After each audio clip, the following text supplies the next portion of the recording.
Assalamualaikum, Well. Ternyata bukan cuma mertua, Well, menantu juga ikutan tantrum. Si Hanif ini kayaknya lagi mewek berat ya. Gara-gara Gus Fuad ngasih kritik dikit langsung bawa-bawa ujaran kebencian sambil ngancem kayak debt collector. Gagal target.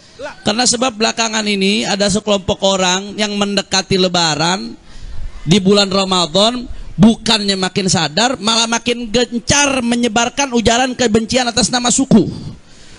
Makin gencar menjabarkan ujaran kebencian rasisme, saudara. Lah, kritik kebijakan Mensos kok dibilang rasis? Santai, Well. Kritik nggak kenal kalender yang ngasih warna merah buat libur Lebaran. Lagian, Gus Fuad itu konteksnya lagi ngasih kritik ke kebijakan Mensos yang kebetulan nongol pas mau Lebaran. Emangnya kritik ada jadwal tetap, Well? Kalau beritanya muncul setelah sahur, ya kritiknya pasti muncul setelah sahur juga. Masa iya? Kritik nunggu habis terawih. Terus dengan pedenya nuduh orang rasis. Padahal orang itu lagi mengkritik soal kebijakan Mensos yang nyalonin tokoh Baklawi jadi pahlawan nasional. Padahal jelas si tokoh itu bukan WNI. Kalau bukan WNI kok maksa jadi pahlawan nasional? Rasanya kayak chef Jepang dipaksa jadi duta rendang Nusantara.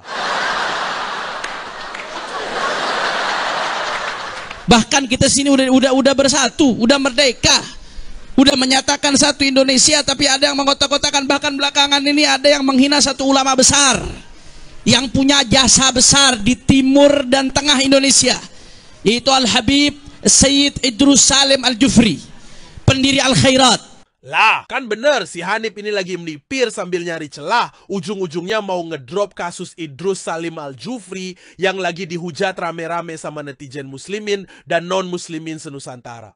Tapi biar nggak kelihatan banget, dia muter dulu. Bawa-bawa narasi persatuan, terus ngomongin kotak-kotak. Ini maksudnya kotak apaan sih? Kotak Pandora apa kotak ular? Kagak jelas banget kayak sinetron stripping. Saking besarnya jasa beliau, saudara, sampai-sampai itu bandara yang ada di Palu dikasih nama-nama beliau. Saking besarnya jasa beliau dalam dunia pendidikan. Si Hanif ngegas lagi kayak motor 2 tak.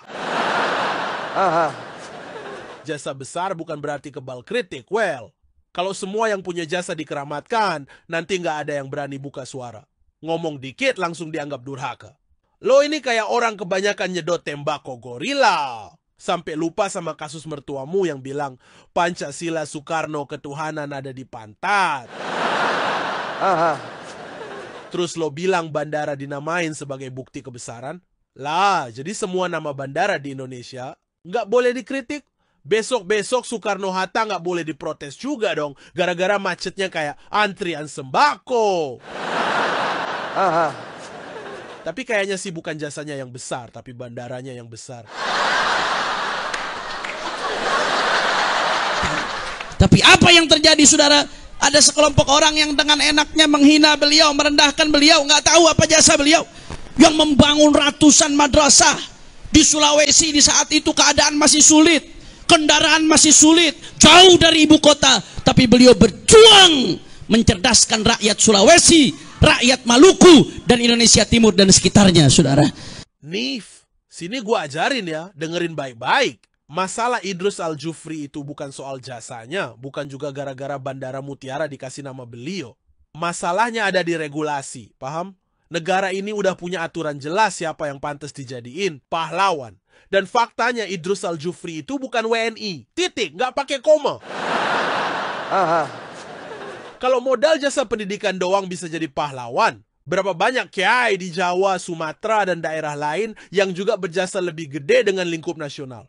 Apa mereka pada ngamuk minta dijadiin pahlawan? Kagak. Bahkan Imam Madzhab 4 aja nggak bisa jadi pahlawan Indonesia. Tahu kenapa? Ya karena bukan WNI, Well. Lagian, logika lu tuh kayak motor lawas ngebul doang, nggak nyampe tujuan. Gue heran deh goblok lu itu, kok nggak nambah-nambah sih? Udah kayak kuota habis tapi maksa nonton YouTube, upgrade dikit lah, Nef. Saya mau tanya, kira-kira kalau ada orang yang seperti ini menghina-hina ulama, menghina-hina pejuang kita, kurang ajar atau tidak? Kurang ajar atau tidak? Menurut lu sama yang ini kurang ajar mana, Nif? PNU tidak dibentuk oleh Hasyim Asy'ari yang nol besar. PNU tidak dibentuk oleh Hasyim Asy'ari yang nol besar. PNU tidak dibentuk oleh Hasyim Asy'ari yang nol besar. Hasyim Asy'ari adalah sejarahnya sejarah Kopingho, sejarah penuh kebohongan. Kalian, saya merujuk kepada pernyataan Gus Baha yang menurut saya dia tidak berakhlak. Gus Baha, kamu itu jangan menggunakan agama untuk melakukan penipuan kepada umat. Gus Dur ngelihat dari mana? Ya. Gus Dur itu buta, matanya buta hatinya. Gus Dur itu buta, matanya buta hatinya. Dibiarkan apa dicincang aja nih, Nif? Kita minta supaya Fuad Pleret yang menghina daripada guru tua supaya dipenjara, dihukum seberat-beratnya, saudara. Setuju? Wahahaha. Kalau sampai lanjut ke pengadilan berarti umpannya masuk sempurna. Skakmat, bro. Emang itu yang diharapkan Gus Fuad, menggusur Baklawi lewat jalur hukum. Fakta nggak bisa dibantah, guru tua itu bukan WNI, lagian kok ngotot banget. Jadi WNI, kalau Tarim lebih mulia, kenapa nggak sekalian aja jadi WNT, warga negara Tarim? Terus, tim Horeal Koirot sama alumnusnya pada mencak-mencak nggak karuan, nggak ngerti taktik. Padahal lanjut ke pengadilan itu justru cara Gus Fuad ngiras-ngiris biar Baklawi kebongkar total. Udah kayak bawang merah dikeprek, kupas lapis demi lapis sampai ketahuan busuknya. Setuju? Karena kalau ngina guru tua bukan hanya ngina beliau, bukan hanya ngina keluarganya, tapi ngina masyarakat Sulawesi, saudara. Karena beliau guru di Sulawesi. Nah, sekarang gimana dengan si Faisal Asugagap sama Rijik mertuamu itu? Gimana? Bukan cuma menghina segenap warga Nahdien, tapi seluruh bangsa Indonesia. Deal nggak doh?